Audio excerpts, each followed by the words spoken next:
Mes chers amis, bienvenue sur RE Ninja. Après plusieurs semaines d'absence à cause d'un travail beaucoup trop chronophage par rapport à sa reconnaissance dans la société, nous revoici pour un premier tournoi de site karaté. Au cours des prochaines semaines, 4 jeux vont s'affronter à travers des analyses intéressantes et amusantes. Une fois ces 4 analyses visionnées, vous aurez le choix entre l'un de ces 4 jeux qui recevra en récompense une vidéo originale exceptionnelle. Il est temps pour nous aujourd'hui de recevoir notre premier candidat, qui n'est autre que... C'est un guerrier aussi mystérieux que puissant. Un samouraï, armé de son arme légendaire, un sabre lacéré, prêt à pourfendre ses ennemis, ainsi que d'un pistolet lacéré également pour aucune raison. C'est Samurai Gun.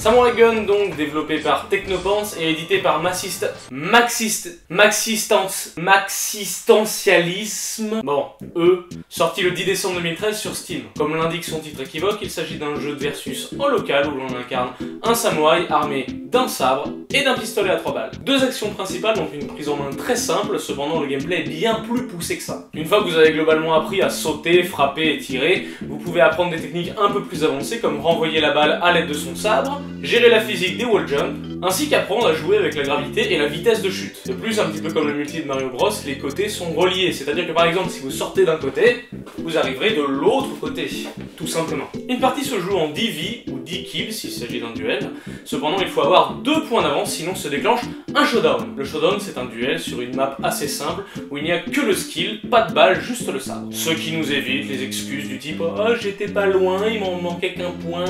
Tu sais ces excuses que tu utilises, espèce de merde.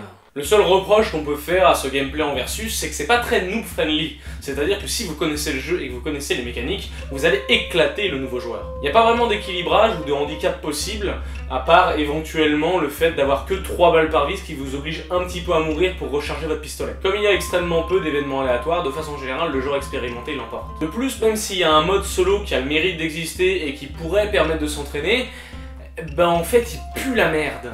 C'est dur, ça rase, putain. Même après avoir joué en multi et en connaissant les mécaniques du jeu, je me prenais quand même des branlées. Les IA renvoient les balles au niveau 1. Elles sont capables de ça alors qu'on est en train d'apprendre le jeu. Si par hasard vous arrivez à caler un tir, vous allez vous le reprendre dans la gueule. Ça n'aide pas du tout à découvrir ni à apprendre. C'est comme si pour éviter une tape dans la gueule, je vous en mettais une 50aine jusqu'à dire « Bon alors, t'esquives toujours pas ?» Cette possibilité de jouer en solo n'est pas présente sur tous les jeux qui s'affrontent dans ce tournoi, donc c'est quand même un point positif. Mais c'est vrai que c'est assez limité.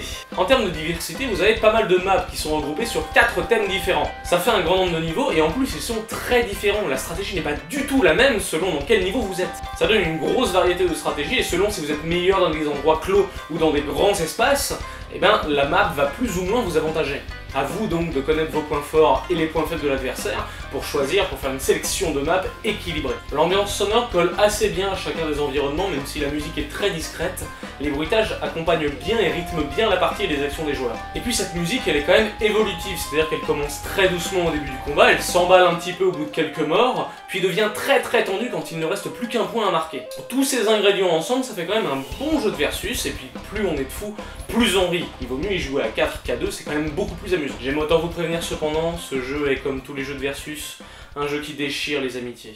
Les mots dépassent parfois les idées et vous finirez par ne plus voir vos amis comme avant. Charles, si tu m'écoutes, reviens. Je regrette ces 47 branlées d'affilée de l'autre soir. Je regrette d'avoir dit que tu étais aussi nulle que ma petite sœur. Je ne le pensais pas. Je n'ai pas de petite sœur.